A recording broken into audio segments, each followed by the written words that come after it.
The priestly system. The term priest in the Bible comes from the term mediator, or spokesman. That is, when we have the term priest, we are talking about something or someone who transfers messages and actions between two beings. We can quote the first priest in the text. Gen 14:18 And Melchizedek king of Salem brought forth bread and wine, and he was the priest of the Most High God. Gen 14:19 And he blessed him, and said, Blessed be Abram of the Most High God, possessor of heaven and earth. Gen 14:20 And blessed be the Most High God, which hath delivered thine enemies into thy hand. And he gave him tithes of all. The question about Melchizedek is a mystery. Melchizedek comes from two words, king and righteousness, that is, Melchizedek means king of righteousness. What is an extremely strong term to be applied to a human being?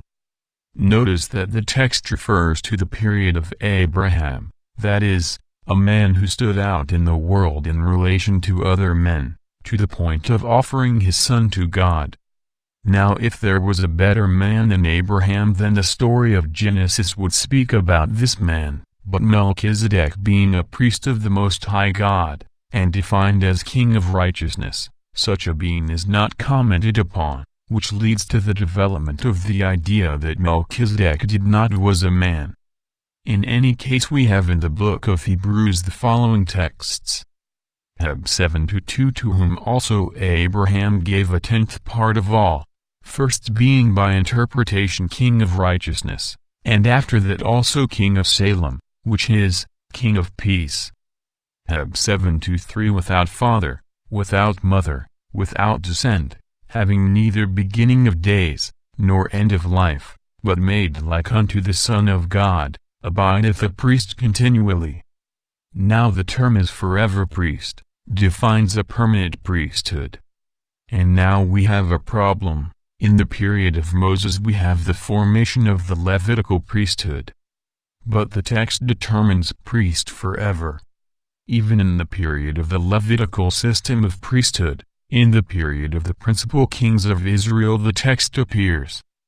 PSA 110 For the Lord hath sworn, and will not repent, thou art a priest forever after the order of Melchizedek.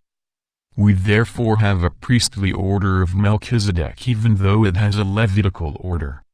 What would be the consequence of this? We have two groups of priests, one that begins before, according to the text in Hebrews the beginning is put in times that cannot be said, having no beginning of days nor end of life, but made similar to the Son of God, remains priest, and we have in Psalms, Thou art a priest forever after the order of Melchizedek. That is, a priestly order between eternal at its beginning and eternal at its end. Now if we have an eternal priesthood which is the Melchizedekian, what would the Levitical priesthood be like?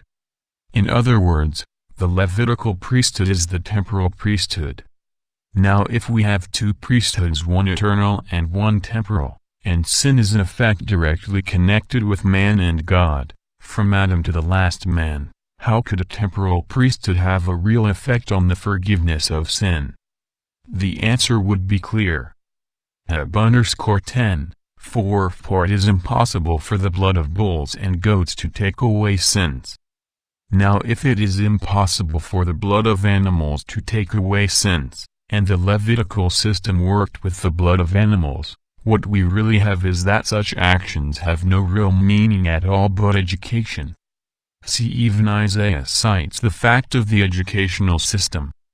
Isaiah 1:11 To what purpose is the multitude of your sacrifices unto me? Saith the Lord, I am full of the burnt offerings of rams, and the fat of fed beasts, and I delight not in the blood of bullocks, or of lambs, or of he-goats. Isaiah 1:12 When ye come to appear before me, who hath required this at your hand, to tread my courts?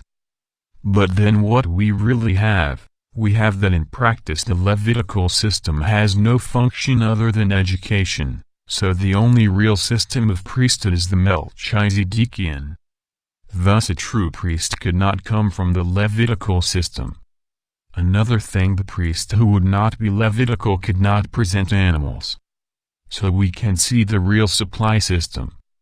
PSA 51 hours 16 minutes. For thou desirest not sacrifice, else would I give it, thou delightest not in burnt offering. PSA 51 hours 17 minutes. The sacrifices of God are a broken spirit, a broken and a contrite heart, O God, thou wilt not despise. Therefore the real sacrifice to God is a broken spirit, a broken and contrite heart. Therefore the real sacrifice involves the feeling of being, and this feeling linked to the will of good. Therefore the real sacrifice does not have to do with death, but with life and love to what is right. In fact, the acceptable sacrificial system involves life. Therefore he who sacrifices himself to God does not seek death. Why, then, why do we speak of real death? There is no mention of real death by people who make the acceptable sacrifice, but death is bound to those who do not make the acceptable sacrifice. Let's look at the text. Gen 4:4 And Abel, he also brought of the firstlings of his flock and of the fat thereof. And the Lord had respect unto Abel and to his offering. Gen 4:5 But unto Cain and to his offering he had not respect. And Cain was very wroth, and his countenance fell. Now where does death come from, who makes the acceptable sacrifice? Gen 4:8 And Cain talked with Abel his brother, and it came to pass, when they were in the field, that Cain rose up against Abel his brother, and slew him. See, this is a basic system. It is not the lamb or fruit that God cares for as sacrifice, as we have already seen. What matters is obedience and love of the righteous. He who does not obey and does not love the right will have hatred of those who do the right thing, and thus hatred can generate the death of those who do the right thing. Therefore the importance of sacrifice as a sacrifice is not lamb, but the connection between God and man for love and obedience.